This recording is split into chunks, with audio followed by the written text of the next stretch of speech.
Amén. Ya. Amén. Esta noche vamos a estar meditando sobre el tema del alma, el nefes o el ser. Amén. Y para ello hemos venido en otros sábados hablando de lo que es el corazón, de lo que es el rúa, el espíritu. Amén. Porque ¿cómo nos presenta la Escritura al hombre? ¿Qué es el hombre? Preguntaba el salmista le preguntaba a Dios, ¿qué es el hombre para que tengas memoria de él?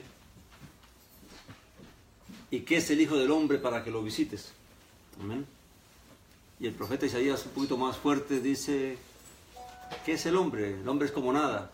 Y en algunas partes nos muestran que la vida del hombre es como la flor del campo, ¿verdad? Que hoy crece, mañana florece y pasado mañana se seca y se muere.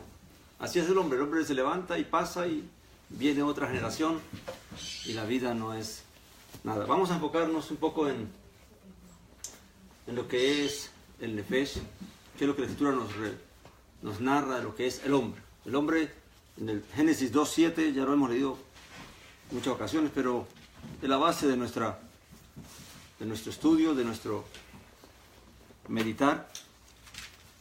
Dice la palabra, entonces Yahweh, Elohim, modeló o formó al hombre de la tierra roja e insufló en sus narices aliento de vida.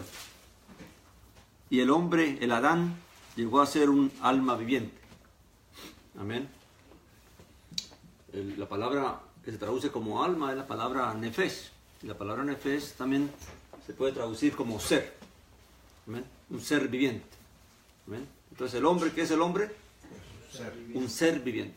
Ahora, interesante que nefesh haya, que es lo que el hebreo dice acerca del ser viviente, es la misma palabra que usa para las aves del cielo, para los peces del mar y para los cuadrúpedos que brotaron de la tierra. En el Génesis 1:21, vamos a leer, ahí un poquito atrás, dice Génesis 1:21, dice, y creó Elohim, o Dios, los grandes monstruos marinos y todo ser vivo que recta, que podaron las aguas según su especie. Amén. El 20 nos dice, entonces dijo Elohim, bullan las aguas seres vivientes y ave que huele sobre la tierra en la expansión de los cielos. Esa expresión, seres vivientes, bullan las aguas seres vivientes, está hablando de nefesh hayah, almas vivientes. Pero en el caso de los animales no se traduce como alma, sino que se traduce como ser. ¿Para qué? Para hacer la diferencia en que el alma se relaciona con el hombre y el ser se relaciona con los animales. Pero en la Escritura lo interesante es que en la Biblia no hay diferencia en cuanto al ser. ¿Por qué? Porque todos provenimos ¿de dónde? De la tierra, de la creación. ¿De dónde dice la Escritura que formó Dios al hombre? Del polvo de la tierra. Amén. En el 1:24 nos dice, entonces dijo Elohim, o Dios, produzca la tierra seres vivientes, según su especie, ganado, reptiles y bestias de la tierra. O sea, tanto le ordenó a las aguas que produjeran seres vivientes, y de ahí es que vemos que la carne de las aves y la carne de los peces es blanca. ¿Verdad? O sea, que la carne de las aves es blanca, ¿verdad? No es roja, porque proviene ¿de dónde? Del agua, igual que los peces. Mientras que la carne de los cuadrúpedos es roja porque viene ¿de dónde? De la tierra. Amén. Pero lo interesante es que a esas criaturas la orden que dio fue que crearan ¿qué? Produjeran seres vivientes. Y al hombre, cuando Dios insufla el nishma, el aliento o el soplo, entonces la Escritura dice que y fue un ser viviente. Simplemente que para hacer la diferencia, entonces se traduce como alma. Amén. Ahora, claramente la creación del hombre y de los animales, la diferencia está en qué? En que Dios le habló a la tierra y a las aguas para que produjeran. Pero en el hombre, Dios mismo lo formó primeramente, y luego que lo forma, Él le da su soplo. Amén. Sopla en él, en sus narices, el nishma. Claramente, porque la intención de Dios era crear al hombre a imagen y semejanza de él. Entonces, en ese soplo es que está la diferencia entre nosotros como seres vivientes y los animales como seres vivientes. Claramente Dios en su soplo nos dio más que la existencia. Nos dio facultades, la capacidad de pensar, de entender, de comprender, de analizar, y un montón de facultades que nos dio acerca de la razón. Amén. Ahora, eso claramente se ve reflejado en la responsabilidad que Dios entonces también, en su relación con el hombre, Dios establece que una responsabilidad. Y dice que Dios tomó al hombre que creó y lo puso ¿a dónde? En el huerto que Dios había creado antes. Amén. Y le dijo esto. Vamos al 2...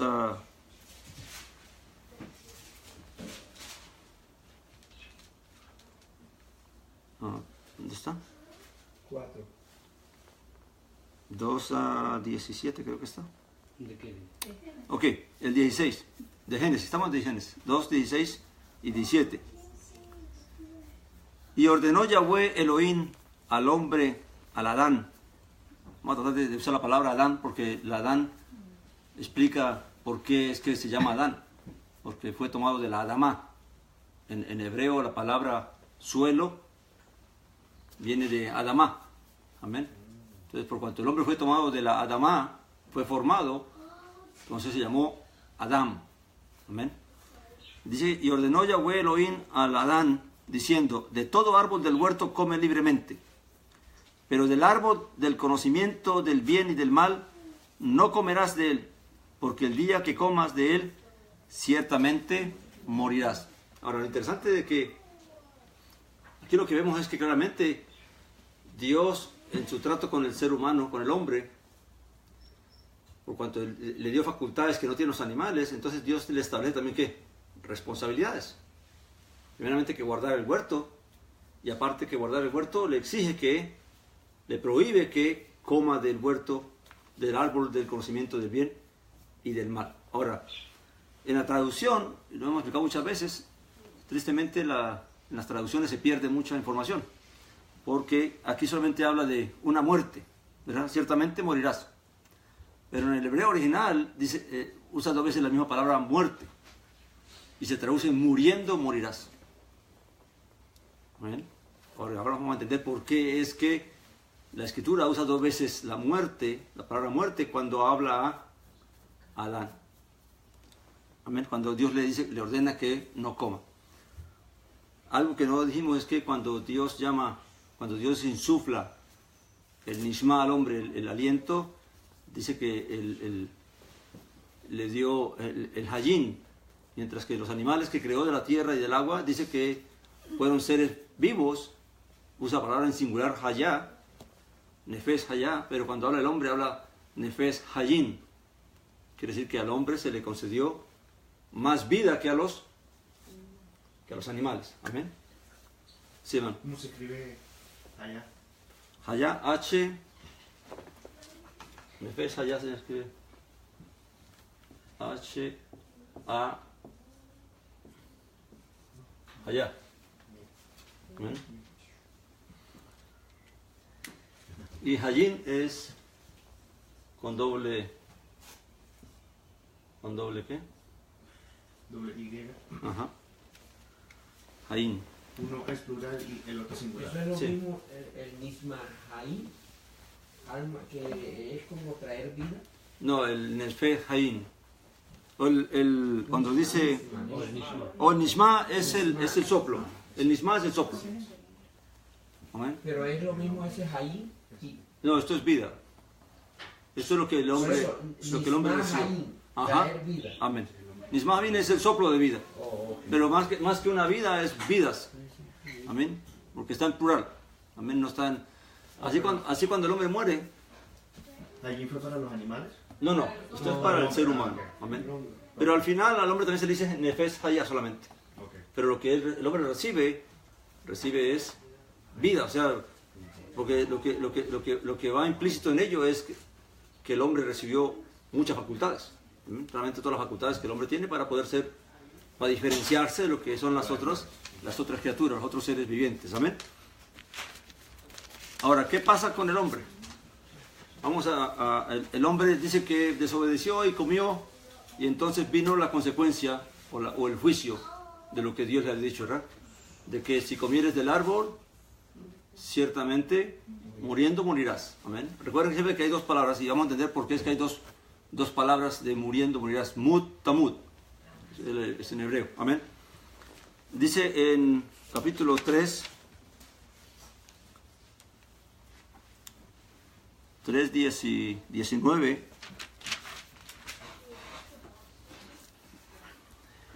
Dice: con el sudor de tu rostro comerás pan hasta que retornes a la tierra. Recuerda que Dios maldijo la tierra, ¿verdad? Y ahora la tierra le iba al hombre a dar trabajo porque le iba a producir espinas y abrojos. Y para que le fuera fructífera, el hombre tenía que trabajarla, tenía que cultivarla. Y entonces el Señor dice: con el sudor de tu rostro comerás pan hasta que retornes a la tierra, porque de ella fuiste tomado, pues polvo eres y al polvo. Amén. ¿Qué entendió Adán allí cuando escuchó la sentencia?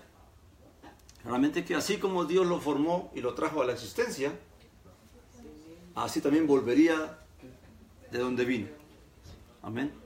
Ahora, ¿qué pasa con Adán?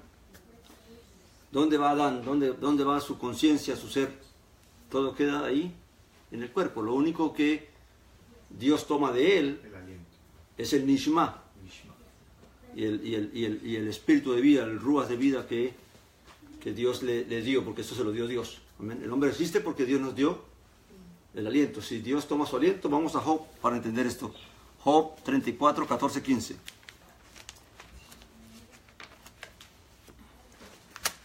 No se olviden que tenemos que hablar de las dos muertes. Amén. Job 34. ¿Dónde estoy? 34, 14 y 15.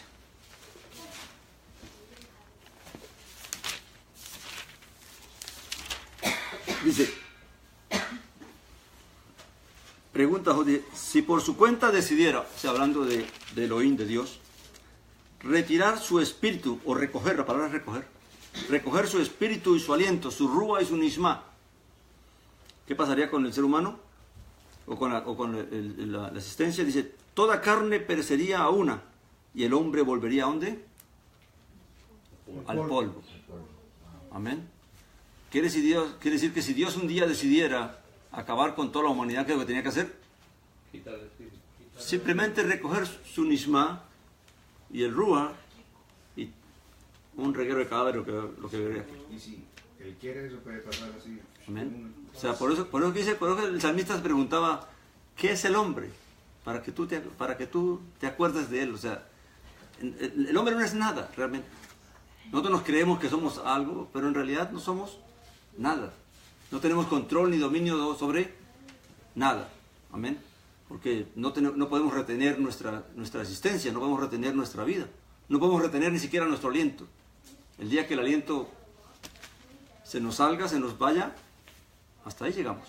Nadie tiene control sobre eso. Amén. Entonces, lo que Job entiende es lo mismo que ya la Escritura ha venido hablando, de que la existencia del ser humano vino a través del cuerpo que Dios nos dio.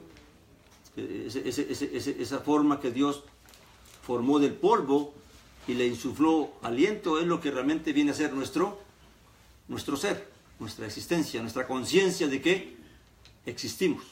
Pero una vez que el aliento se nos va, nuestra conciencia de existir, ¿qué pasa? Fenece, ya. Por eso es que cuando leíamos acerca de la muerte, entendíamos de que dice que porque en el Seol ya no hay más memoria de nada, ni siquiera de Dios. Porque David mismo dice, en el Seol, ¿quién te alabará? Quiere decir que una vez que uno fenece, toda la conciencia humana desaparece. En otra parte dice Eclesiastés, dice que el que muere ya no sabe, ya no tiene más parte en lo que sucede aquí debajo del sol. O sea que en realidad todo eso es mitología y todas esas ideas que tenemos de los muertos, de que todo eso es mentira, eso va en contra de la Escritura.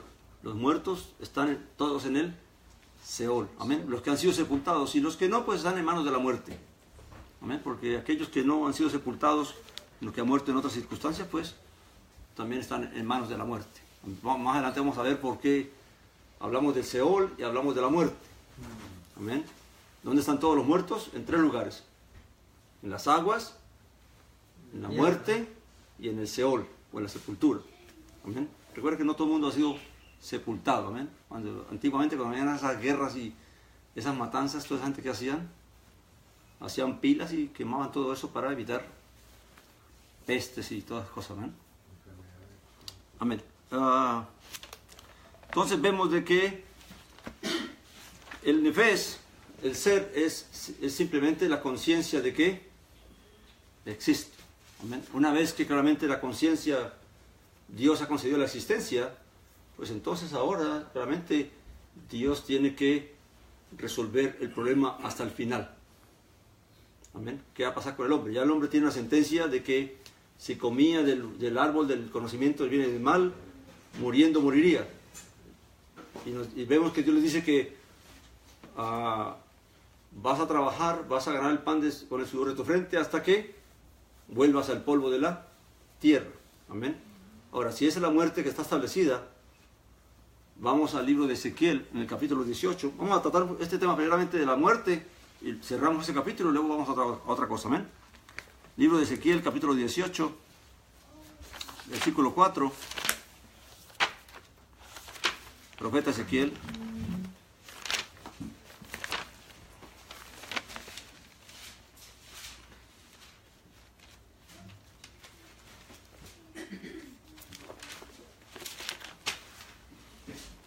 El 4 dice, ¿lo tienen? Ezequiel 18:4 dice, sabedlo, todas las almas son mías, o sea, todos los nefesh son míos. Todos los seres son, ¿de quién son? De Dios. Él nos creó y a Él le demos la asistencia. Amén. Como dijo Job, si Dios quisiera decir, ¿sabe qué? Préstenme para acá lo que les di, dejaríamos de existir. Amén. Dice, saberlo, todas las almas son mías, como el alma del Padre, así el alma del Hijo, o sea, como el nefes del Padre, así también el nefes del Hijo es mía, dice. El alma que pecare, esa morirá. Bueno, Dios le dice a Adán, si comieres del árbol, ciertamente muriendo morirás. Y después le dice, has de trabajar hasta que vuelvas al polvo de la tierra. Y está hablando de la muerte ¿qué? De la muerte terrenal, de la muerte física, ¿verdad? Ahora, pero aquí Dios habla de otra muerte. Y es la muerte que es como consecuencia de ¿qué? Del pecado. Amén. Entonces dice que el alma que pecare, o sea, el nefesh, el ser que pecare, ese morirá. Amén. Entonces ya esto no solamente tiene que ver con la muerte física, sino tiene que ver con otra muerte que más adelante vamos a ver dónde sale esta muerte nuevamente. Amén. Luego dice, saltemos al mismo en el 18, capítulo 18, al versículo 20. Ezequiel 18, 20 dice, el nefesh que pecare, o sea, el alma que pecare, esa morirá. El Hijo no llevará el pecado del Padre, ni el Padre llevará el pecado del Hijo. La justicia del justo será sobre él, y la impiedad del impío recaerá sobre él. ¿Qué está estableciendo Dios aquí? La muerte o la vida es individual. No heredamos la vida física. Pero la vida, la existencia permanente, esa no se hereda. Esa hay que obtenerla. Y la obtenemos de parte de Dios. O sea, los padres pueden darnos la vida, la existencia física, pero no pueden darnos la existencia permanente, porque al igual que ellos también moriremos físicamente. Terrenalmente vamos a dejar de existir. Amén. Ahora, nadie muere por el pecado de otro, ni nadie vive por la justicia de otro. Amén. En el caso del padre y del hijo, o sea, si un padre es justo y él obtiene la vida, pero si su hijo se corrompe y su hijo hace maldad y hace pecado, el padre va a vivir, pero el hijo va a morir. Si un padre es malvado, si un padre es injusto, si un padre es impío, pero su hijo sale recto y sale correcto, entonces su padre va a morir por el pecado que cometió, pero su hijo va a vivir por la justicia en que vivió. Amén. Entonces lo que declara la vida y la muerte, ¿qué es? El pecado o la justicia. Si eres justo y vives conforme a la justicia, vivirás. Mas si eres malvado y vives conforme al pecado, entonces morirás. Amén. ¿Vamos claro hasta ahí? Perdón, eso se ve en cuando los reyes, que el rey era, por ejemplo, el rey Salomón, que él fue bueno todo, pero el hijo de él, o la descendencia de él, que le heredaron el trono, no hicieron lo mismo que el padre. Claro, David. Inclusive David mismo, David antes de morir, su exhortación a Salomón, ¿cuál es? De sé fiel a Dios, no te apartes de él. Porque David tuvo la experiencia de vivir el casi ser separado de Dios cuando cometió pecado de adulterio con Betsabé, la muerte de Urías, el esposo de ella. Y él sintió esa agonía de saber que la unción de Dios se le iba a quitar. Y que Dios le dijo, no voy a hacer contigo como hice con Saúl. Pero por eso él se le encaró tanto a Salomón, guárdate de no apartarte del camino. ¿Sí, Pastor, nadie vive por la justicia de otro y nadie muere. En el caso del padre y del hijo. Amén. En el caso de qué? Del padre y del hijo. Del padre y del hijo. Pero los pecados que son por las maldiciones de generación. Las maldiciones no se heredan, lo que se heredan son las consecuencias de las maldiciones. Las consecuencias. Amén. Si yo tengo un padre que es alcohólico y todo lo que trabaja y lo que gana se lo bebe en trago, pues eso es una maldición, porque ¿cómo va a vivir su familia? En pobreza, en necesidad. O sea, los hijos no van a ser culpables de la embriaguez y la borrachera del padre, ¿verdad? Pero sí van a tener que vivir con la consecuencia de la maldición de que su padre se tomó todo en trago. Amén. Ellos no son malditos por eso, simplemente que tienen que lidiar con la consecuencia. O sea que eso es una confusión que hay entonces, porque yo antes entendía era que los hijos, o sea, acarreaban con la misma Hay pecado del padre. Exacto. Hay maldiciones, hay una maldición generacional que fue la maldición que estableció Noé sobre Canaán. Amén. Y esa maldición sí fue generacional. Amén. Pero no toda maldición realmente afecta la descendencia. Depende de la maldición. Porque recuerde que la maldición depende de que Dios permita que la maldición se transmita o no. Amén. Alguien puede maldecir a uno, pero no por eso toda mi familia va a ser maldecida. Es si Dios lo permite. Eso está mal, por ejemplo, cuando dice vamos a cortar la maldición que tú traes o el pecado que traes De generación, de cortar cadenas. No, nadie lleva pecado de nadie. Nadie lleva pecado de nadie. O sea, mi padre pudo ser, o mi padre y mi madre pudieron ser el pecador más grandes, pero no por eso yo soy pecador. Yo soy pecador por los pecados que yo mismo cometo y he cometido. Y Dios me va a juzgar a mí por los pecados que yo cometa, no por los que cometieron mis antepasados. Pero por ejemplo... Ahora, la forma en que cómo vivimos, hay algo que dice en el libro de cuando Dios da la ley a Moisés, Éxodo 20, ¿verdad? Cuando Dios dice que yo visitaré la maldad de los padres sobre los hijos hasta la tercera y cuarta generación. Pero fíjate lo que está diciendo Dios. Entonces no dice Dios que está diciendo la maldición, sino la maldad. O sea, si unos padres son malvados, claramente ellos arrastran consecuencias sobre sus hijos.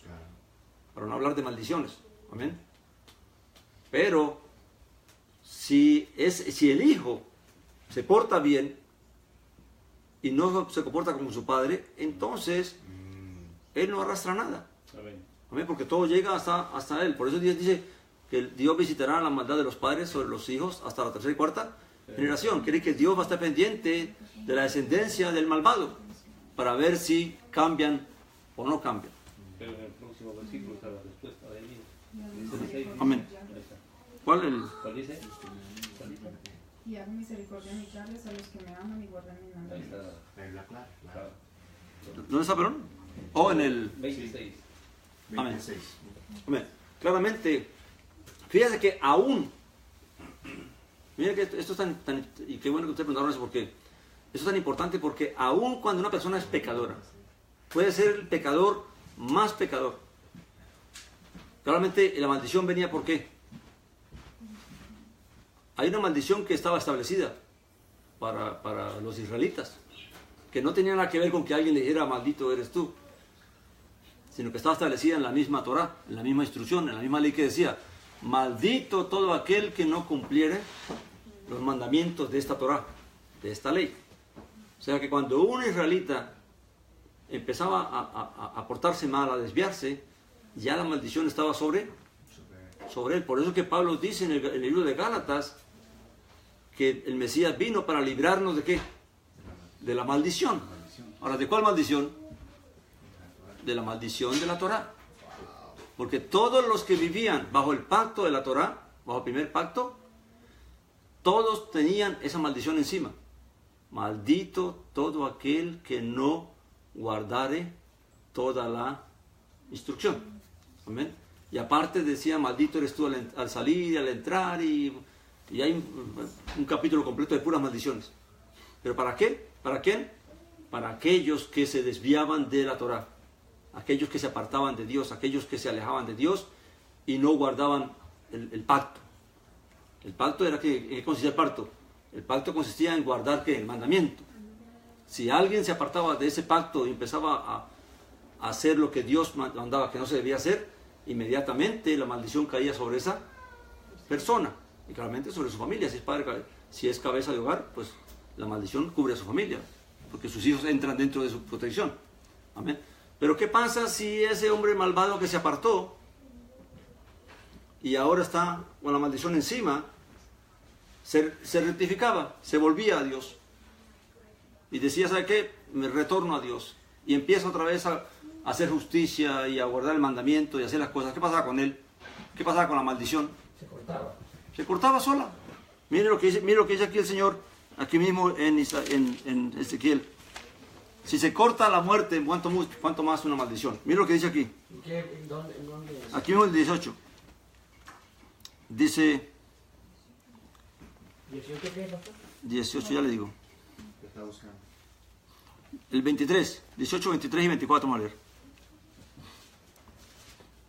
¿Lo tienen? Amén. Dice, ¿quiero yo la muerte del impío? Pregunta Dios. Dice Adonai Yahweh, ¿no vivirá si se aparta de sus caminos? Fíjate bien, ¿qué está diciendo Dios? Dios no quiere la muerte del malvado. Dios no quiere la muerte de nadie. Dios lo que quiere es que el hombre se rectifique y se vuelva a Él. Amén. Dice, ¿y si se vuelve a mí, no vivirá? Pregunta.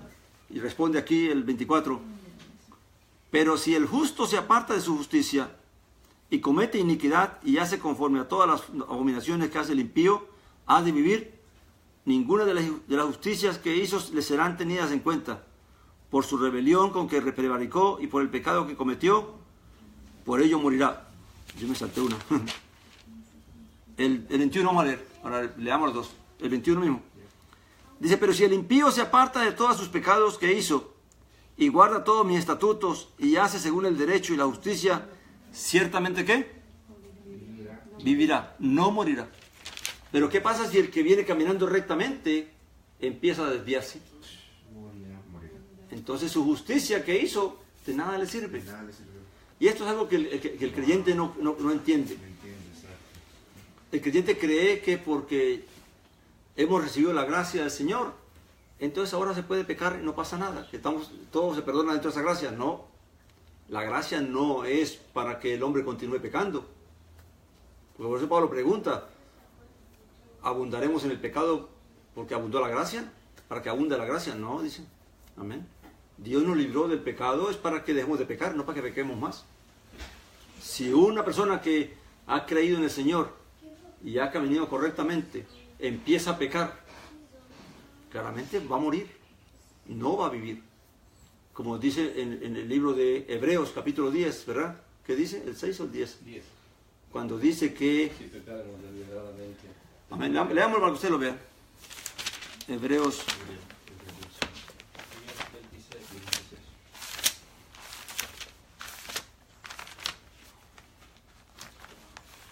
Hebreos 10, 26. aquí, 10, 26, gracias, hermano. Dice, porque si continuamos pecando voluntariamente, después de haber recibido el conocimiento de la verdad, ya no queda más sacrificio por el pecado. O sea, si una persona ha venido arrepentido y ha clamado a Dios y ha clamado por la gracia del Mesías sobre su vida, para reconciliarse con Dios, para volverse a Dios, para amistarse nuevamente con Dios, y luego que Dios lo justifica por la fe en su Hijo, por su sacrificio, y este hombre empieza a caminar con Dios, pero después empieza voluntariamente otra vez a pecar y a volver a sus antiguos caminos y todo eso, ¿qué dice aquí? Que claramente no va a vivir. Mira, dice no, ya no queda más sacrificio por el pecado. Quiere decir que una persona no puede venir dos veces a pedir la gracia del Mesías sobre su vida. Una sola vez, porque Él murió ¿cuántas veces? Una vez. Y el sacrificio es válido una sola vez. Por eso de ir por la calle y arrancándole confesiones a la gente de la fe y todo eso, sin que la gente entienda y comprenda lo que están haciendo, es matarlos. Porque se les está quitando la verdadera oportunidad que tienen de que ellos reciban realmente la gracia del Señor. Porque pasa que esa gente que hace esas cosas y después, por no entender y no comprender, siguen su vida pecaminosa o siguen pecando y siguen haciendo todo eso, ¿cómo va a volver otra vez otro misionero y dice, confiesa al Señor para que sea salvo? ¿De cuántas veces tengo que confesar al Señor para ser salvo? Pero ahí en ese caso no lo están haciendo inconscientemente, solamente porque alguien le dijo que hicieran la oración de fe. Ese es el punto, pero entonces ese es un engaño.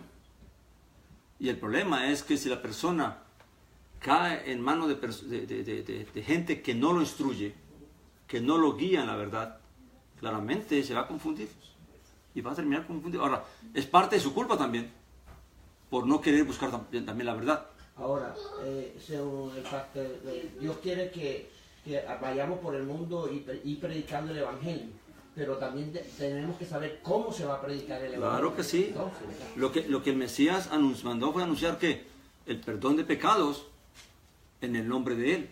O sea, que los hombres entiendan que son pecadores, que los hombres entiendan que necesitan arrepentirse. Por eso el primer llamamiento, ¿cuál es? Arrepentíos, para que no mueran. Porque todos estamos bajo pena de ¿qué? De muerte por nuestros delitos y pecados. Porque la Escritura dice, todo el que pecare, morirá. Y todos hemos pecado. O todos habíamos pecado. Amén. Por lo tanto, todos estamos bajo sentencia de muerte. Entonces, lo que hace el Señor es darle la oportunidad al hombre de que se arrepienta y venga a Él para que entonces viva. Pero tenemos que hablar de la verdad a la persona. Que Dios nos está llamando para alcahuetearle más pecados. Amén. Y lo que lo está llamando es para que ahora viva una vida de justicia, porque dice ahí que si el impío se corrige y guarda justicia y guarda los mandamientos y camina recto, pues va a vivir. Pero si el justo empieza a apartarse y empieza a cometer injusticia y pecado, pregunta el Señor, ¿vivirá? Dice, no, va a morir. Entonces todas las iglesias cristianas, la mayoría están mal, porque cuando termina, por ejemplo, una prédica, vamos a hacer la oración y levanten la oración de fe, personas nuevas que han llegado por primera vez a la iglesia. Porque hay una mala interpretación del texto que dice que, hay una mala interpretación cuando dice que si confesares con tu boca que Jesús es el Señor, hay una mala interpretación. Es un Porque proceso. Pablo no está hablando de una oración. Está hablando del clamor que sale de una persona que, por eso dice antes, que la fe viene ¿por qué? Por oír, y el oír ¿qué?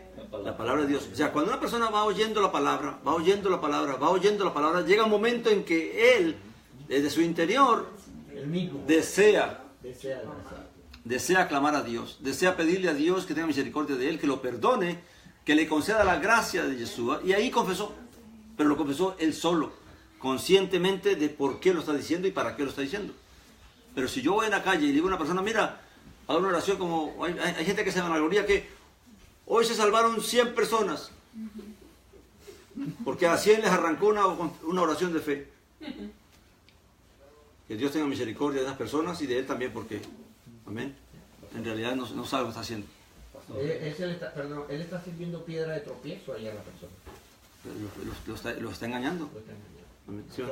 Porque hay un ejemplo muy claro, es en el libro de los Hechos, con Pedro, cuando él da, en el día de Pentecostés, o Shavuot, él da el discurso de Ajá. todo eso, que la palabra que le enseñó acerca del Mesías, del sacrificio y de todo eso, dice que con esa palabra ellos se compusieron y de lo interior de ellos dijeron, ¿qué Claro. haremos para poder ser salvos? Lo que hay que traer es la palabra, y la palabra misma va a crear en la persona que ha sido llamada conforme a Dios el deseo de buscar a Dios, de volverse a Dios. Amén. Esto no es algo que se impone a nadie, esto es algo que se anuncia, se predica, y el alma que responda conforme a la misericordia de Dios, pues esa alma va a venir claramente entendiendo por qué está viniendo y para qué está viniendo a Dios. Amén. Y esa alma no se va a perder, porque claramente lo que lo está trayendo es la palabra, no es la persona que lo quiere convencer de algo que no es. Amén. Entonces, pero sigamos para que más adelante vamos a encontrar otras cosas. Vamos a Hebreos 9:27. ¿A dónde estamos para no perder el libro de Hebreos? Estamos hablando de lo que es muriendo morirás. Amén. ¿El 27 de Hebreos? Sí, 9:27. Ya.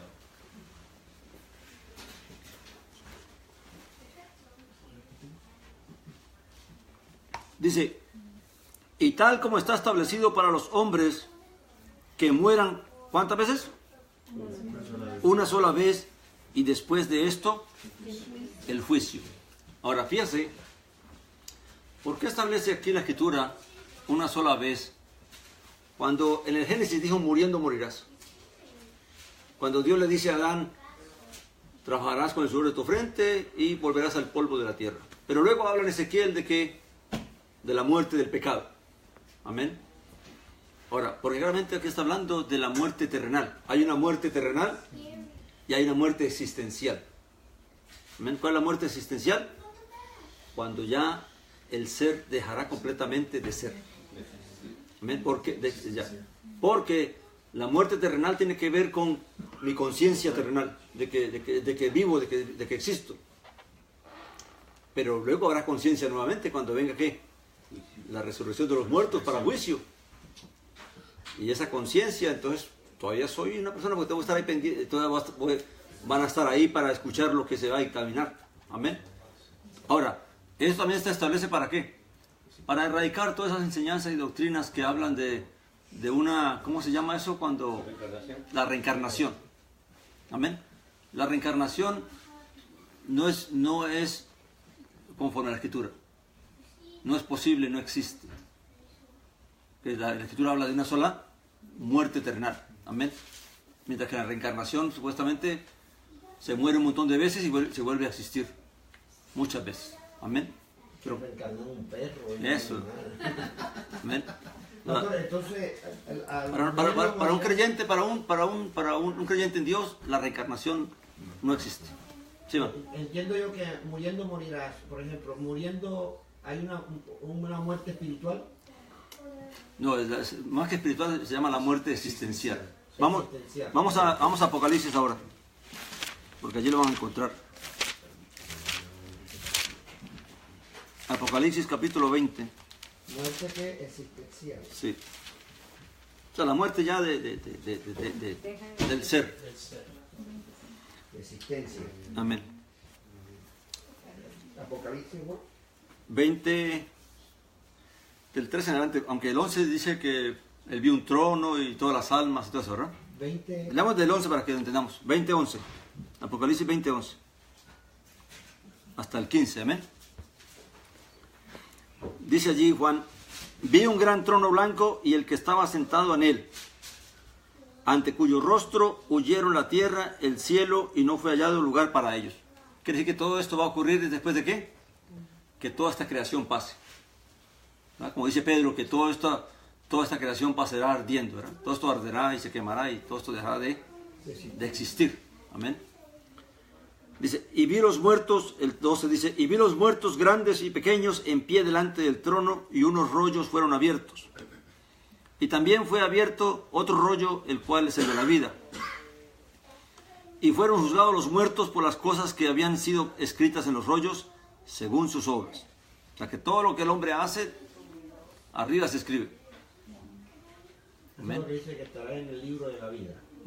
No, en los rollos, en otros rollos, porque en el rollo de la vida solamente van a estar los nombres de los que van a vivir.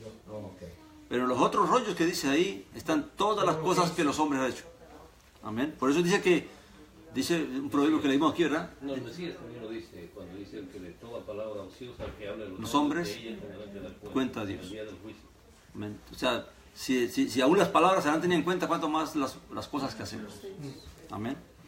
Dice, y el mar entregó a los muertos que había en él, o sea que donde hay muertos en el mar, ¿verdad? Y la muerte y el Hades entregaron los muertos que había en ellos. Ahora, ¿por qué? El Hades es el Seol. Amén. Simplemente aquí usa la palabra griega Hades, mientras que en hebreo es el Seol. Amén. Pero ¿por qué la muerte y el Seol? Porque claramente el Seol habla de la gente que ha sido sepultada. Mientras que la muerte está hablando de todos los tipos de muerte que una persona puede sufrir. Gente que murió y nunca lo sepultaron. Gente que quemaron. Gente que... O sea, que no hubo una... Recuerda que una de las cosas más tristes para una persona antiguamente era que ni siquiera tuviera sepultura. Eso era algo como deshonroso, como algo malo para las personas. Amén. O sea que aquí dice, donde dice, y la muerte, Ajá. los que no fueron enterrados. Amén. Otro tipo de... Amén. Y en el Hades son los que ya están... Todos los que están en las sepulturas. Amén. Luego dice, según sus... ¿dónde estoy? Y el Hades entregarán los muertos que había en ellos y fueron juzgados cada uno según sus obras. O sea, todos fueron levantados ¿para qué? Para ser juzgados. Amén. De acuerdo a lo que hayan hecho en la vida, sea bueno o sea malo. Amén. Luego dice, y la muerte y el Hades fueron arrojados al lago de fuego. ¿Esta es qué? La muerte, ¿qué? Segunda, el lago de fuego. Entonces, sí hay dos muertes. Está la muerte terrenal, que es nuestra existencia terrenal, y está la muerte existencial. Porque cuando venga la vida de cuando venga este juicio. Cuando venga este juicio para todos, entonces todos los que no estén escritos en el libro de la vida serán arrojados al lago de fuego. ¿Para qué? Para ser destruidos completamente. Ya no quedará más memoria de ellos y más rastro de su existencia. Porque hasta el día de hoy, toda la gente que ha muerto, aún hay memoria de ellos. Amén, porque aún no han sido juzgados. Pero una vez que ellos sean juzgados y no alcancen la vida, entonces serán arrojados al lago de fuego y allí se consumirá su existencia.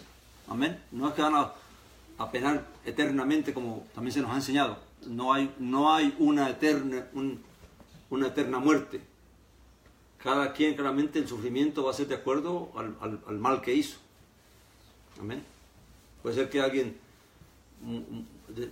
su vida desaparezca mucho más pronto que otros, de acuerdo a como Dios quiere que la persona sufra por el mal que hizo.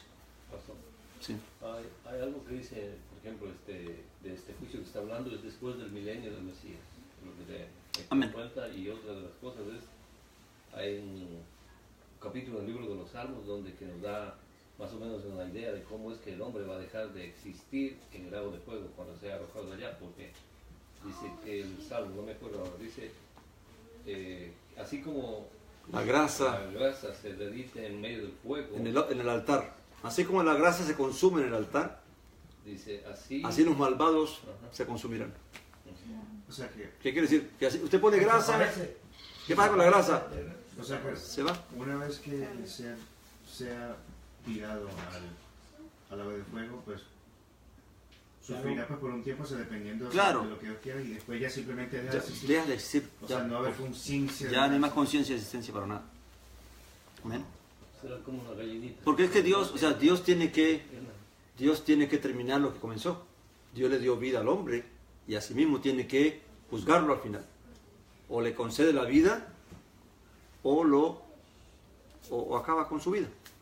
Amén. Para eso el lago de fuego es donde todos, dice el 15, leámoslo. Y el que no fue hallado inscrito en el libro de la vida fue lanzado al lago de fuego. O sea, no tal cosa que lo que es el infierno. O sea, que No, en el infierno no hay nadie. Nadie está en el infierno ni nadie hay en el infierno. Que no hay está el infierno. Lo que se hay es el lago de fuego. Pero el lago de fuego es para la destrucción final. ¿Y de dónde salió eso del infierno? Eso fue de una mala interpretación del Gehenna. El Gehenna es unas cosas que se hablaba. El Mesías habló del Gehenna cuando comparaba el Gehenna era una palabra hebrea que hablaba de donde se quemaba la basura en Jerusalén. Era un valle y allí entonces se llevaba toda la basura. Y esa basura ardía constantemente, las 24 horas, todo el tiempo, nunca se apagaba, porque todo el tiempo estaba ardiendo y a eso se le echaba ciertos materiales para que ayudara a mantenerse encendido. Entonces el Señor, tomando la alegoría del Gehenna, habló de que así era parte del castigo.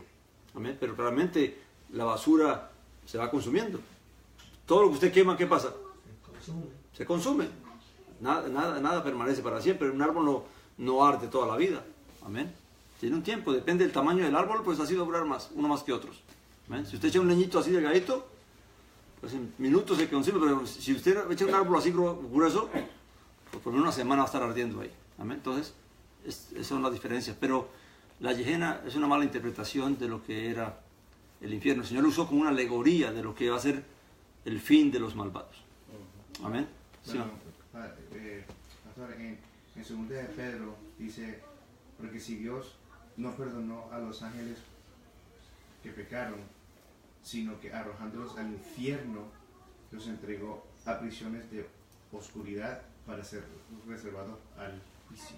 No, la palabra no está ahí. Es la traducción. Es la traducción.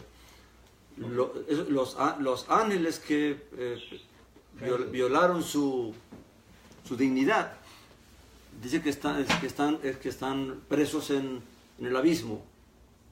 Amén. Pero no están en un infierno, no están, simplemente pues están sufriendo porque están presos. Amén. No se les da, no tienen la libertad que tiene todo el mundo o que tienen otros seres. Pero ellos están ahí para que también va a venir juicio. Recuerde que en el Mesías serán juzgadas todas las cosas que están en el cielo y las que están en ¿dónde?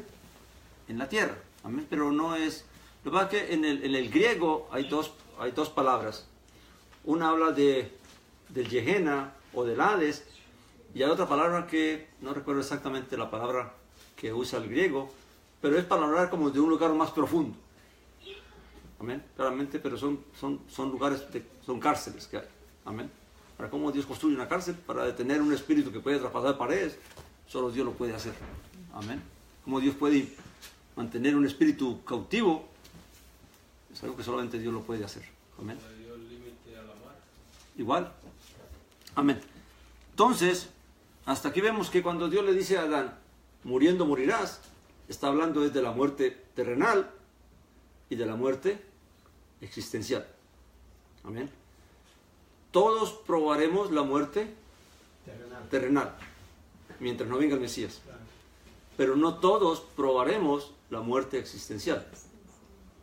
Amén. Porque el que busque la justicia y viva conforme a la justicia el que busque la gracia y viva conforme a la gracia, entonces ciertamente dice el Señor que no morirá, sino que vivirá. Todo pecador que se arrepienta, todo pecador que busque a Dios y entonces, entendiendo la voluntad de Dios, camine rectamente, haga justicia, no haga maldad, que haga conforme al mandamiento de Dios, entonces, aunque hubiera sido el peor pecador que haya existido, por cuanto se convirtió, se volvió al Señor, hizo techuvá.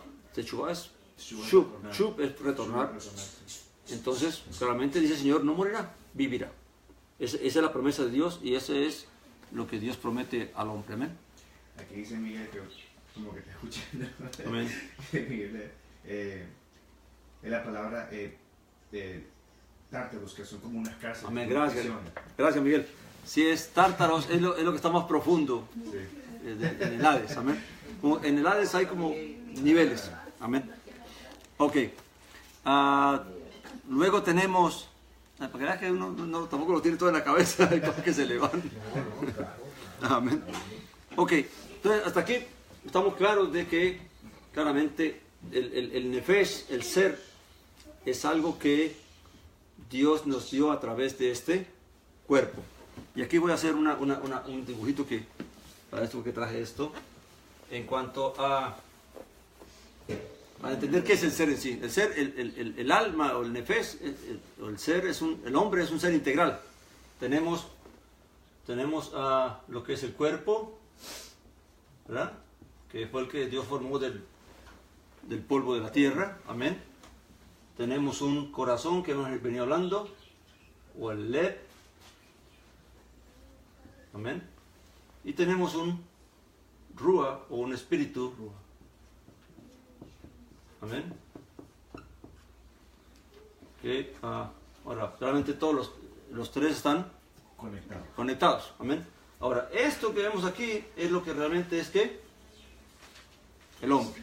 El ser. El ser. El hombre. Amén. El cuerpo y las facultades que Dios nos dio para poder ser. Ahora, dentro de esto, aquí en el centro, hay una palabrita que se llama Kilya.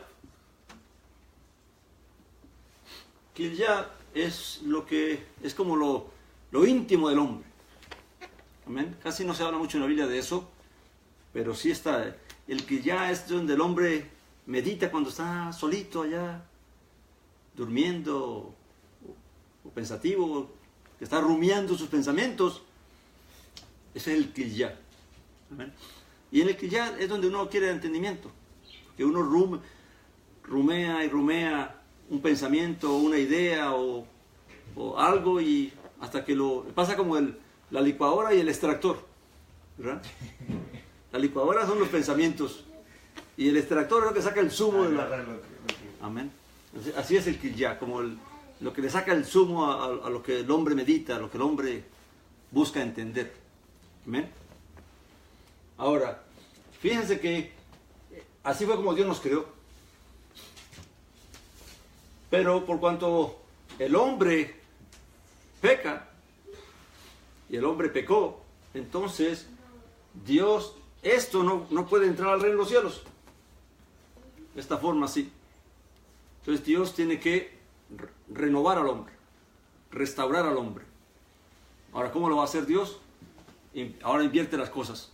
Ahora primeramente le da un corazón nuevo, un corazón y un espíritu nuevo, y al final, ¿qué viene? El cuerpo. Un cuerpo nuevo. Amén. Que es cuando venga el Mesías y venga la resurrección. Vamos a 1 Corintios capítulo 15, que lo va a ver allí. 1 Corintios 15, versículo 42 en adelante.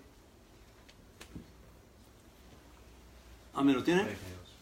Mira, que primero que nos dio un cuerpo y luego nos dio las facultades, ¿verdad? Ahora en la renovación, a través de la fe, nos da las facultades para que podamos adquirir ¿qué? 15. El cuerpo. El cuerpo. Transformado. Se podría decir el viejo hombre y el nuevo hombre. Amén. Eso es lo que va a hacer. ¿Ah? Primera de Corintios, ¿qué, perdón? 1 Corintios capítulo 15, versículo 42 en adelante. Amén. Dice así: así también es la resurrección de los muertos. Se siembra en corrupción, resucita en ¿qué? En incorrupción. Amén. O sea, ¿qué es lo corrupto? Este cuerpo, que se pudre, que se degrada. Amén. Y se sale en ¿qué? Incorruptible. Porque el cuerpo que Dios va a dar ya no tiene más, ya no pasa más por este proceso de envejecimiento y de ¿qué? Y de degradarse. Amén, como nos pasa con nosotros. Y tampoco Dice, va a haber género, ¿verdad? ¿ah? Tampoco va a haber género tampoco. Se siembra, dice el 43, se siembra en la humillación, resucita ¿qué? En gloria. Amén. Se siembra en debilidad, resucita en poder. Amén. El 44 dice, se siembra cuerpo animal. Amén. En realidad está hablando del cuerpo, de este cuerpo de carne, de este cuerpo natural. Amén. Dice, se siembra cuerpo animal, resucita cuerpo espiritual. Entonces, claramente, este nuevo cuerpo que tendremos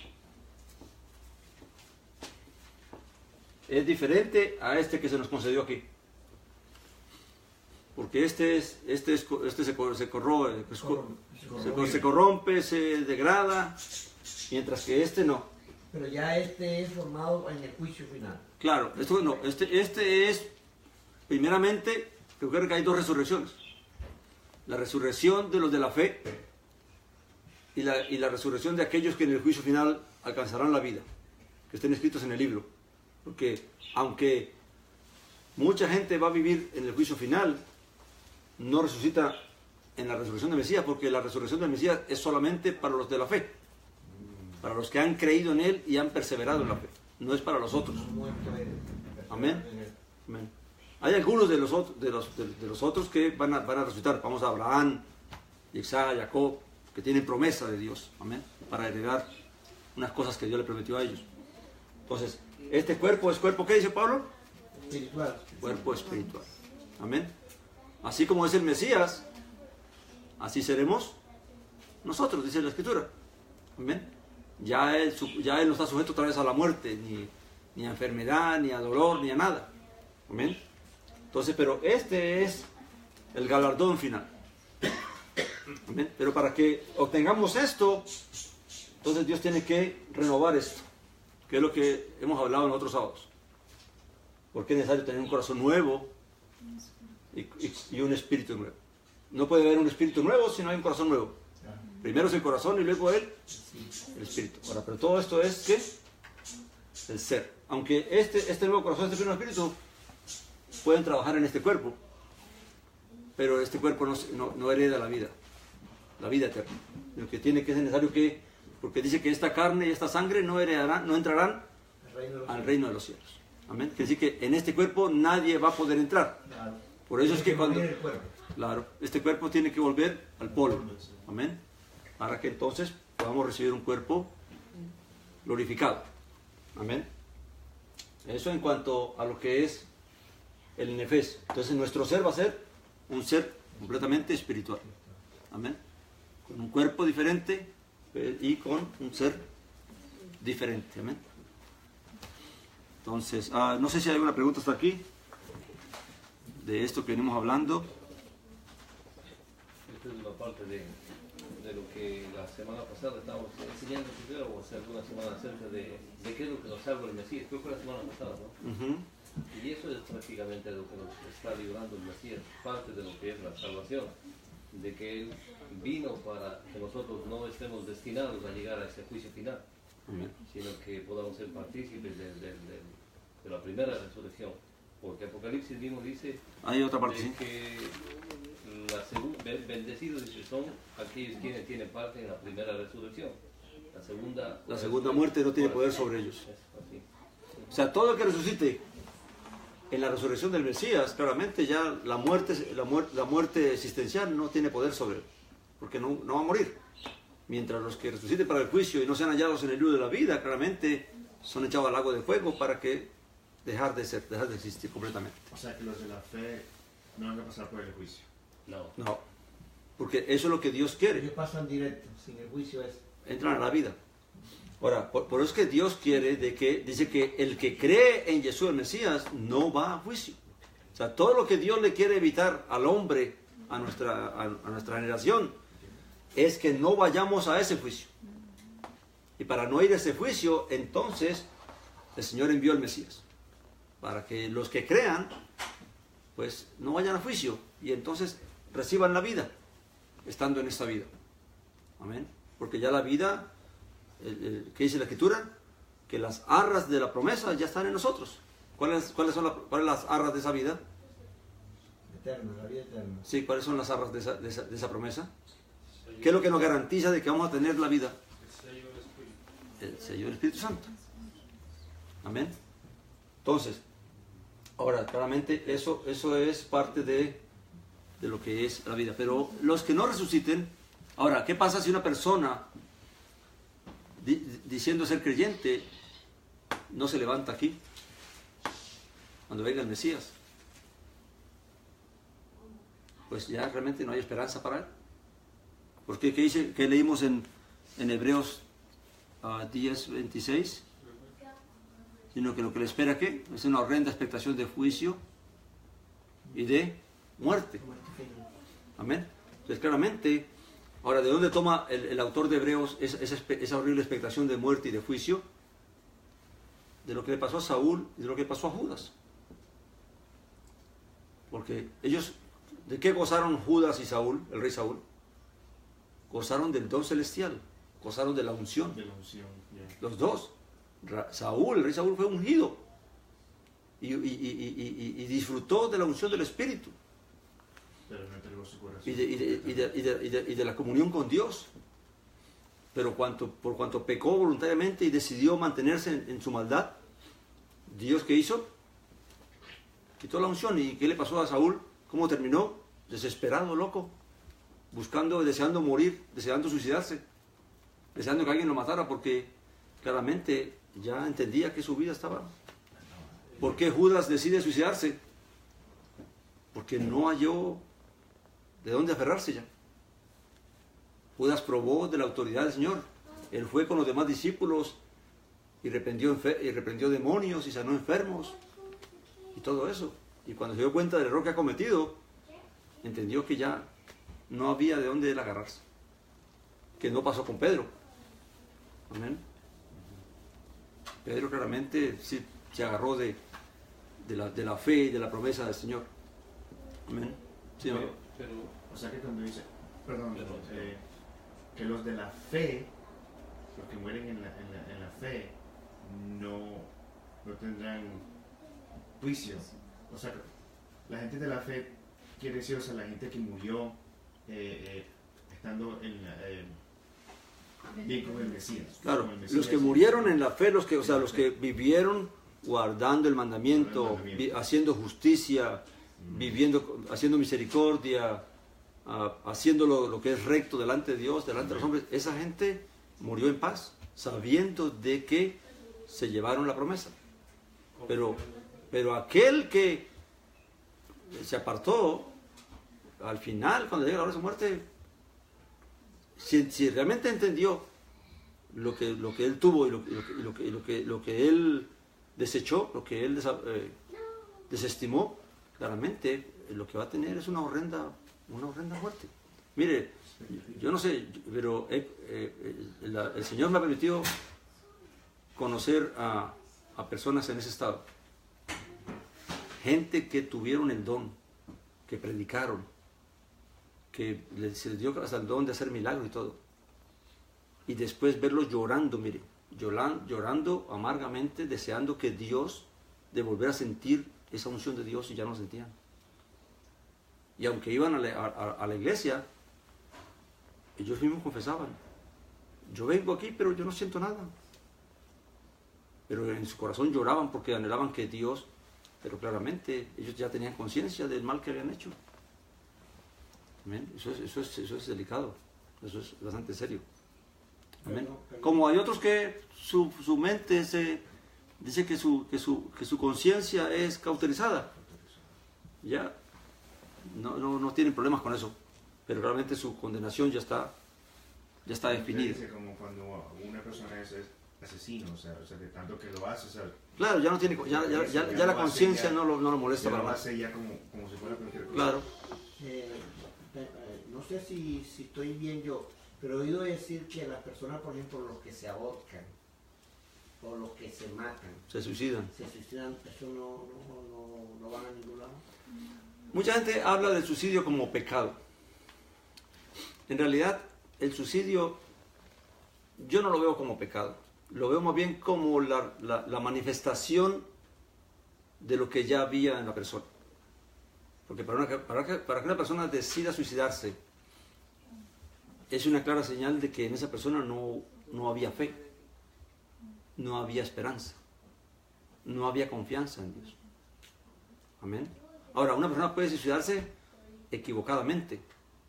Hay gente que se ha suicidado por error, amén, pero no conscientemente. Estamos hablando del que se suicida conscientemente, el que pone un lazo y se ahorca o se tira a un precipicio. Amén. No es diferente al que va caminando y tropieza y se muere. Amén. Pero claramente la persona lo que manifiesta, el suicidio lo que viene a manifestar es el vacío que había en la persona. Amén. Porque realmente si una persona se suicida es porque no tiene esperanza, no tiene fe, no tiene confianza en nada. En el caso, por ejemplo, de Judas se colgó, ¿verdad? Claro. Pero él se reventó al caer, porque él se cayó según entiendo. Eso según dice, sí. ¿Qué pasó ahí? ¿Qué hay ahí en eso? No, Judas le pasó lo que al rey Saúl. El rey Saúl, cuando fue a la guerra, le pidió a su escudero que lo matara. O sea, no tuvo el valor de suicidarse. Otros dicen que no, que él se apoyó sobre su espada y se dejó caer y se suicidó. Amén. Pero en realidad, ¿por qué hacen eso? ¿Por qué una persona se suicida? Porque en realidad, vamos en el caso de Judas y de Saúl, Están vacíos, es porque claramente ya entienden que ya Dios se alejó de ellos. No hay forma de tener comunión con Dios. Ahora, las otras personas que se suicidan, que no están en la misma condición de Saúl y de Judas, es porque no tienen fe, no han conocido a Dios, no han conocido de su amor, de su misericordia, de su compasión, de su poder. Amén. Y el que no conoce a Dios, pues entonces termina suicidándose, porque no tiene esperanza en nada ni en nadie. Como consecuencia primaria de que ellos se alejaron de Dios. Claro, porque ellos no conocieron a Dios, ni buscaron a Dios. Amén. Entonces, pero eso es más, ya eso viene a ser la consecuencia de lo que la persona ha vivido. Amén. Ok, mi hermano, estamos para cerrar ya este tema del Nefesh. Realmente el Nefesh tiene el Nefesh es integral, cuerpo, corazón y espíritu. Estos tres se relacionan y se afectan a sí mismos. ¿Qué pasa si el corazón se abate? Si el corazón se aflige, el espíritu también se aflige. Y el cuerpo también sufre. Por lo que se enferma uno. Amén. Cuando la persona se baja la autoestima, la fe, la fuerza, entonces el cuerpo también es expuesto a enfermedades. Dice que, en la escritura dice, ¿verdad? Que el corazón amargado, el espíritu amargado, dice que secará los huesos. Amén. Y que medicina para los huesos es ¿qué es la palabra, un corazón vivo? Amén. Entonces, ahora, sí hay ciertas diferencias en cuanto a esto. Vamos, el alma, cuando se habla de alma, el alma es lo que hay aquí, en el corazón. Si el corazón está alegre, pues el alma está alegre. Si el alma está triste, el corazón está triste. Ahora, una cosa que tiene el espíritu, ¿qué es lo que hay diferente entre el espíritu y el corazón? Que el espíritu ni ama, ni odia. ¿Por qué sabemos eso? Porque cuando Dios dio el mandamiento, amarás al Señor tu Dios con toda ¿qué? Tu nefesh, con toda tu alma y con todo tu corazón y con todas tus fuerzas. Nos dice el Ruach. ¿Por qué? Porque el Ruach solamente es ¿qué? ¿Qué dijimos? ¿Explicamos? Es el ánimo de la persona. Entonces, conforme el corazón, así es el ánimo. Amén. Si el corazón se acobarda, el espíritu se acobarda. Amén. Él actúa, depende del corazón. Claro. Y depende pues al alma. Pero el alma y el corazón están ligados. Hay cosas que se diferencian entre el ser. Ahora, ¿quién es el a quién es que se juzga? ¿Al alma o al corazón? Al alma, no al corazón. El corazón no es responsable de nada. El corazón es responsable de lo que el alma le ponga allá. Amén. Pero el alma es la que peca, no el corazón. Ahora, uno puede aborrecer en el corazón a alguien, o puede amar a alguien en el corazón, pero el que se juzga es el alma, porque el alma es responsable, mi ser. Entonces, el ser es responsable de lo que haga el corazón, de lo que haga el cuerpo y de lo que haga el espíritu. Amén. Somos responsables el ser, nosotros somos responsables de las facultades, del uso que nosotros hagamos de las facultades que Dios nos dio. Por eso es que la palabra dice airados, pero no pequeños, porque Amén. uno puede sentir Rabia, enojo, en el corazón, pero no dejar que... Pero si el alma actúa en base a esa emoción, entonces ahí es donde... Amén. El alma y el corazón están relacionados con lo que son los sentimientos. Las emociones. Amén. Y las emociones están entre lo que es el corazón y el espíritu, que es el ánimo. Amén. Pero también el alma, claramente el alma tiene que ver con el espíritu. Pero el alma es la que se venga. ¿Quién decide vengarse? El alma. Amén. Entonces el alma es el responsable de todo esto. Pero Dios le concedió estas cosas que ya estuvimos separados para poder entender cómo es que todo esto se relaciona y funciona. Amén. En el momento que el hombre recibe el aliento de vida, entra todo lo que es... Todas las facultades. Todas las facultades. Claro. Entonces, ¿cómo separo el corazón del alma cuando...? No, es que el corazón es solamente una facultad del alma. No se puede separar. O sea, el corazón no actúa independientemente. Todo lo que sucede en el corazón viene a través del alma. El corazón no piensa por sí solo. El alma usa la facultad del corazón para pensar, para discernir, para meditar. Por eso es que el responsable de todo esto es ¿quién? El alma. Simplemente que él tiene la facultad del corazón para unas funciones, y tiene el espíritu para otra función, y tiene el cuerpo para otras funciones. Pero todo lo que suceda con ellos, el alma es el responsable. O el ser, quien yo soy. ¿Quién yo soy yo? Yo soy responsable de mi corazón, soy responsable de mi cuerpo y soy responsable de mi espíritu. Por eso dice que en el corazón donde se maquinan todas las cosas. Claro. En el corazón es donde se forman todos los pensamientos. Aquí en el corazón del hombre se forma todo el pensamiento. Todo lo que... Porque desde los niños, ¿cómo los niños van formando sus pensamientos? Pues toda la información que reciben todos los días. Los colores, los sabores, los gustos, lo que es y lo que no es, lo que vale y lo que no vale, lo que es bueno y lo que es malo. O sea, todo eso, ¿a dónde va? Al corazón. Y conforme se vaya programando el corazón, entonces el espíritu va actuando. Conforme yo manejo mi ser, afecta mi ánimo. Claro, conforme yo manejo mi corazón, afecta mi espíritu. Si yo hago en mi corazón un corazón soberbio, ¿cómo va a ser mi espíritu? Soberbio. Altivo. Si yo hago de mi corazón un corazón humilde, ¿cómo va a ser mi espíritu? Manso. ¿Amén? Entonces mi espíritu va a ser conforme a como yo forme mi corazón. ¿El corazón es el que bombea sangre o es algo interior que está dentro de ti que te En realidad la palabra lev, L-E-B, en hebreo aplica a las dos cosas. Aplica al corazón físico y aplica a los pensamientos. aquellas intenciones que están en Ahora, ¿usted sabe qué es el Gilya? que estamos hablando de lo íntimo del ser, del centro del ser, pues este Kilyat realmente es la palabra que usan para los riñones.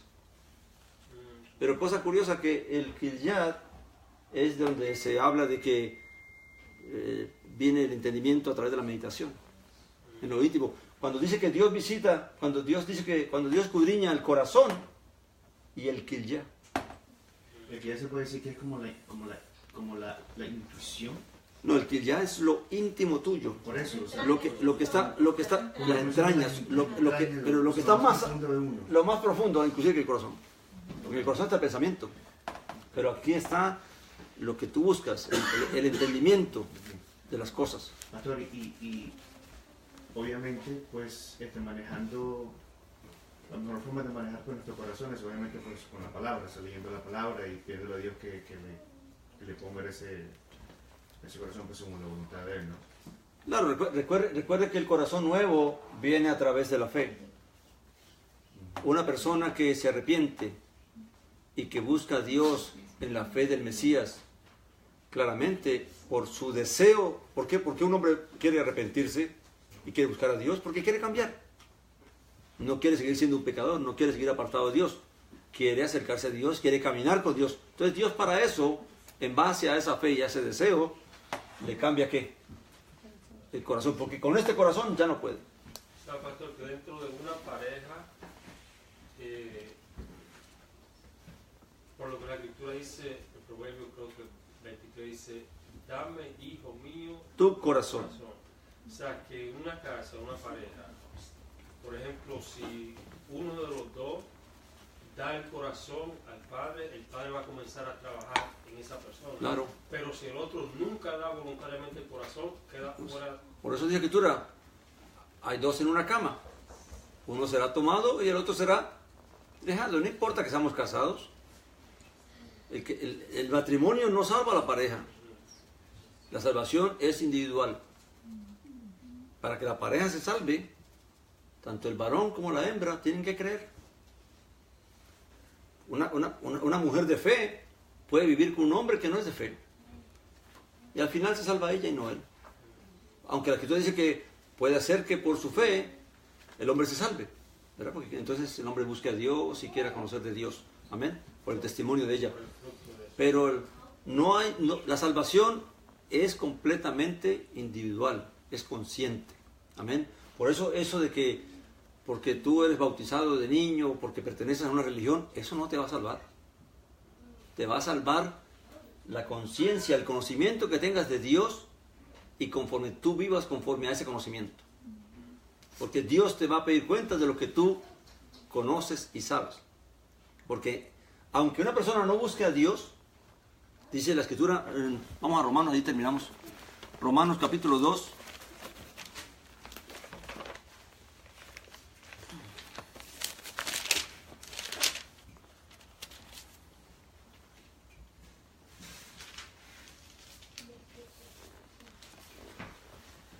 Mire lo que dice aquí, lo que Pablo habla acerca de los gentiles que no tenían ley, que no eran parte de Israel, del pueblo de Israel, ¿verdad? Dice el 2.14, dice Romanos, porque cuando los gentiles, o sea, los extranjeros, que no tienen ley, que no tienen Torah, que no tienen instrucción, hacen por naturaleza cosas de la ley, estos, no teniendo ley, son ley para sí mismos. O sea, cuando una persona, aunque no conoce el mandamiento, que existe el mandamiento que dice que no debo hacer esto y aquello, pero él lo hace porque dentro de sí tiene la conciencia de que eso no se debe hacer y no lo hace, pues ese conocimiento que tiene de lo que se debe hacer y lo que se debe hacer es una ley para él. Y luego dice el 15, los cuales muestran, o sea, hablando de los gentiles, la obra de la ley escrita ¿dónde? En sus corazones. Dice, dando testimonio juntamente con su conciencia y acusándolos o defendiéndolos sus razonamientos. Claramente todo ser humano tiene un conocimiento del bien y del mal. Y todo ser humano va a ser juzgado en base a ese conocimiento. Pero eso es dentro de su ámbito. Claro. Usted ve que en toda cultura, en los budistas, en los musulmanes, en toda parte, inclusive antiguamente, antes de que existieran todas estas religiones que hoy existen, había un conocimiento de lo que era bueno y de lo que era malo. Amén. Tanto así que las naciones tenían sus códigos. El código Hammurabi era de los caldeos, ¿verdad? Y ahí había una estela, una piedra donde estaba escrito los delitos por los que se le cortaban las manos a la gente y se le hacía cosas. O sea, ya había una ley antiguamente en las naciones que los hombres entendían por cuestiones culturales que era, si socialmente no era permitido o permitido. Entonces, claramente, bajo ese conocimiento, entonces cada persona, Dios va a juzgar de acuerdo a lo que tú razonaste en cuanto a lo que conocías que era bueno o era malo. ¿Amén? Entonces el alma se salva de acuerdo a eso. Por eso que en los libros se escribe todo. ¿Amén? Todo lo que el hombre haga es escrito, sea bueno o sea malo. Para que mañana entonces no tenga excusa de que es que yo no hice eso. Ahí está, todo está registrado ahí. Amén. Entonces, ¿qué hora es? Pero si tengo tiempo, si no, no. ¿Va a ser las 10? Bueno, vamos a ver dos textos que quiero aclarar algo porque la gente toma una palabra que el apóstol Pablo hace, o Shaul dice acerca de que para mí la muerte es ganancia porque prefiero estar, si muerto, estoy con el Señor. Amén. Entonces se interpreta como que los muertos van al cielo.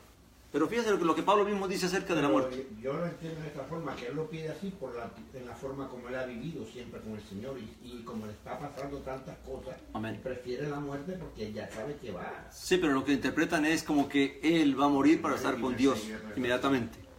Amén. Pero vamos a ver lo que Pablo mismo dice acerca de su muerte. ¿Qué va a pasar con él? Vamos a 2 Timoteo, vamos en orden, ¿no? Filipenses 3. Filipenses 3.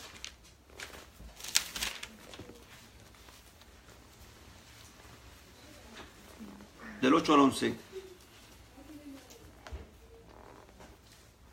Filipenses 3, del 8 al 11.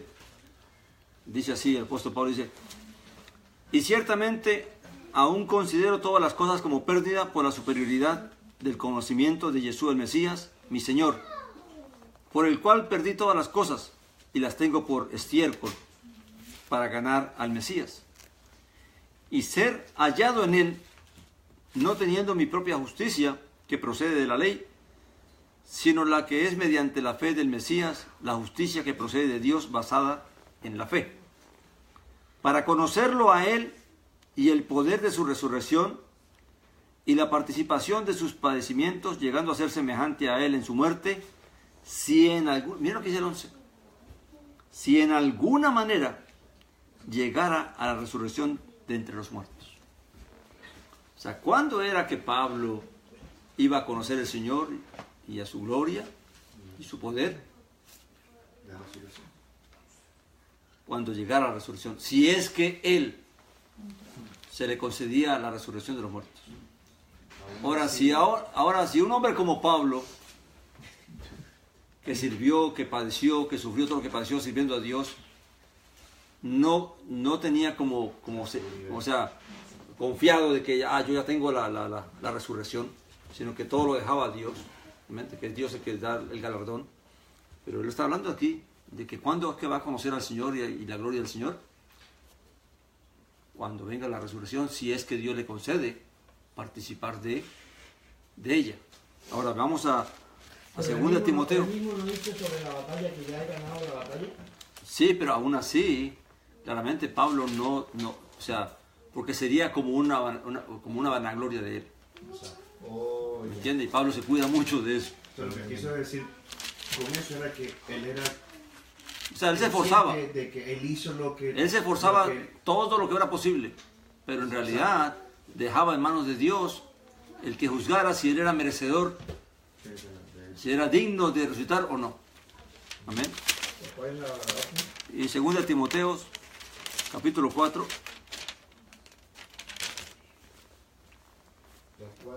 Del 6 al 8. Capítulo 4, del 6 al 8. Segunda, ¿no? 2 Timoteo, sí.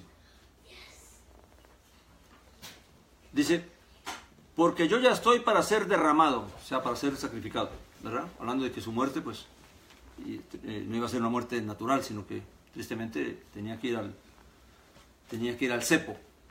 Al cepo es que lo llevan al tronco y ahí le ponen la cabecita y viene el verdugo y le corta la cabeza. Amén.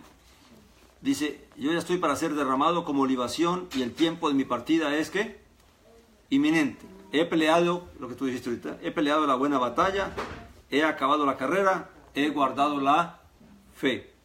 Por lo demás, me está reservada la corona de justicia, la cual me dará el Señor juez justo. ¿Cuándo? ¿En aquel qué? En aquel día. ¿Qué día es ese? Dice, en aquel día, y no solo a mí, sino también a todos los que han derramado, han demostrado amar su abastecimiento. Cuando él habla de aquel día, está hablando de la manifestación gloriosa del Hijo de Dios cuando venga, para que todos los que han creído en él sean levantados para resurrección de vida. Amén. Claramente Pablo no estaba pensando que cuando iba a morir se iba para el cielo a cantarle al Señor. Amén. Pablo estaba pensando de que tenía que esperar igual que todos los demás hasta que viniera ¿qué? La resurrección. Amén. Entonces, creo que hemos tratado de unir todo lo que hemos estudiado todos estos sábados pasados en cuanto al nefes, al corazón, al cuerpo, amén, y a lo que es el rúa, amén, para poder integrar qué es lo que realmente, qué somos, cómo Dios nos creó y qué es lo que ha de ser de nosotros, amén, cuál es el fin de nosotros o cuál es el futuro de nosotros, dependiendo de lo que el Señor nos conceda, amén. Amén. Vamos a buscar aquí.